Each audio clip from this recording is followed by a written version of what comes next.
to Grown in Michigan. I'm State Representative Julie Alexander here in Leelanau County. I'll be talking with grape farmers and learning more about the grape industry and wineries, Michigan wine. Could use a slice of that front porch swinging kind of life. This summer, I visited 2 Michigan vineyards near Grand Traverse Bay. Northwest Michigan farmers raise more than 1,800 acres of grapes. That makes this region second in production out of the total 10,900 acres of Michigan grape production. At Rove Estate, Creighton and Mackenzie Gallagher shared with State Representative Jack O'Malley and me how they started their vineyard and winery, which used to be a cherry orchard. They discussed the hard work that goes into grape production, also known as viticulture.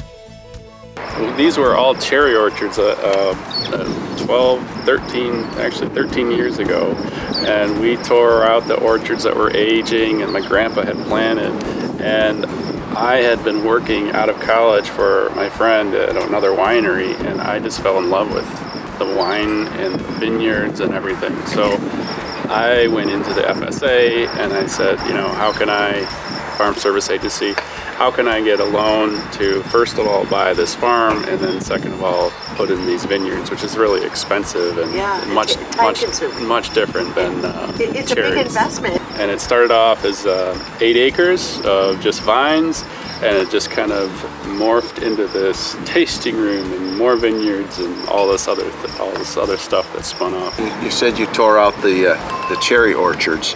Obviously, that has to be a moment of taking a step off the hill. Right. But how do grapes and cherries differ? Because I'm assuming they do. They're not a similar fruit, so you had to learn new things. The one thing you have to know is that grapes are so much more work in terms of manual labor than cherry trees. One thing to note, an acre of cherries is about 120 trees, and an acre of vines is about 1,200. And so 10 times the amount, and that's like 10 times the amount of work almost in my... We have world-class wine, and we're an emerging wine region, and consistently being recognized on the world wine platform with competitions. There's a lot of really exciting efforts between Leelanau Peninsula Wine Trail, Old Mission Peninsula Wine Trail. We're kind of working together as the Traverse Wine Coast. Because our appellation is so unique, we are a cool climate, but we're able to grow varietals and wine styles closer to Alsace, France, Burgundy, and those cooler climates. So one of the most, to me, standout factors of northern Michigan wine specifically, more than just Michigan, I think Michigan too, but we have high natural acidity. So in a region that's really hot, like California, they have no challenge at all ripening their fruit. We have those challenges, but they lose their acid. So they might have to manipulate in the tank and add acid. We have just beautiful natural acidity, which is going to make it crisp and fruit forward. Michigan ranked 6th in the nation for vineyard acres in 2017. And according to the National Association of American Wineries, our state also ranked 6th for wine production, making 2.8 million gallons in 2018. Spencer Stegenga, co-owner of Bowers Harbor Vineyards, answered our question as to why Michigan is so successful at growing grapes, and also shared how tourists enjoy sampling wines while overlooking peaceful northern Michigan vineyards. And it's the Langley Vineyard, and since 2001 we've been producing wine out of this vineyard, and numerous times over that period we've won double golds and best of shows in California. So they say that you can't really produce quality red wine in Michigan. I disagree, and we do it with great care and passion. And this vineyard is a great result, of that dedication to agricultural, best practices. The benefit that we have, and why all the vineyards and vinifera activity has taken such a huge run up here is because of our proximity to the water. And so not only are we on the 45th parallel, which is key to wine grape growing regions around the world. If you take your finger around the globe, you'll run through some pretty important places like Bordeaux, France, and Gavi, Italy, and things like that. But also that water moderates our temperature. So as much as these vines would love to get growing early in April, the water's still 38 degrees, so it keeps us kind of slows down the need for the grapes to grow because it keeps it cooler at night. Now, just the opposite takes place in the fall when we have these bodies of water that are, in some cases, 500 feet deep, really retain that heat from the water from the summer and allows us to have a longer hang time. So that's really important to what we do in terms of viticultural and physiological ripening our fruit and what we call in the business hang time. So here in Northwest Michigan at Old Michigan Point, tourism, it's big, isn't it? How does that play into your business here?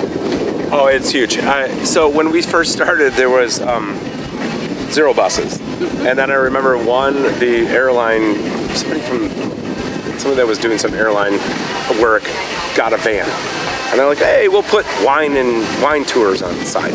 And they were busy 52 weeks of the year, 52 weekends of the year. So that obviously took off. The tourism is amazing. I think there's about 35 companies you can span the horizon right here and see several buses as we speak.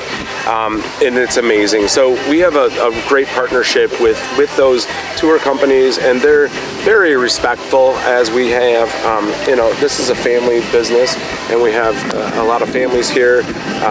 We have a lot of animals here, dogs. We welcome dogs here.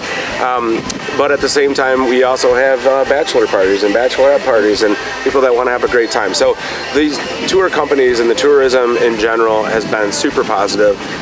The companies are doing a great job, helping have their guests understand that you're coming onto people's properties. Right. And you live here. Yeah, your mom lives here, right. You live here. Correct, and that we have a number of different folks here with children and so forth, and it's not a party. We're really into, our model is taste, learn, and enjoy, and so really the enjoy factor kicks in heavily, especially when you have days like today, to enjoy the whole entire scenery, and then we have wonderful things to taste, obviously. So well, it is beautiful, and we appreciate you showing us around and sharing your beautiful Old Michigan Peninsula with us today.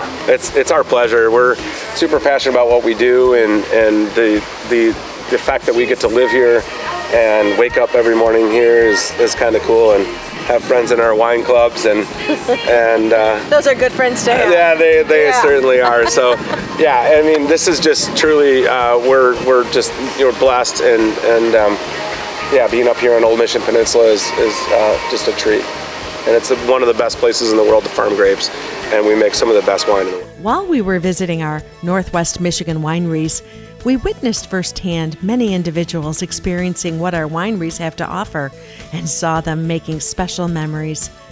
Michigan vineyards and wineries are excellent destinations for sightseeing, wine tasting, and making a pure Michigan purchase. Neighbors still smile and wave. It's Sunday morning's amazing grace and the stars and stripes fly for the free. Do you have a story to tell? If you or someone you know has an untold agricultural story here in Michigan, I want to hear about it. You can reach out to me at juliealexander@house.mi.gov.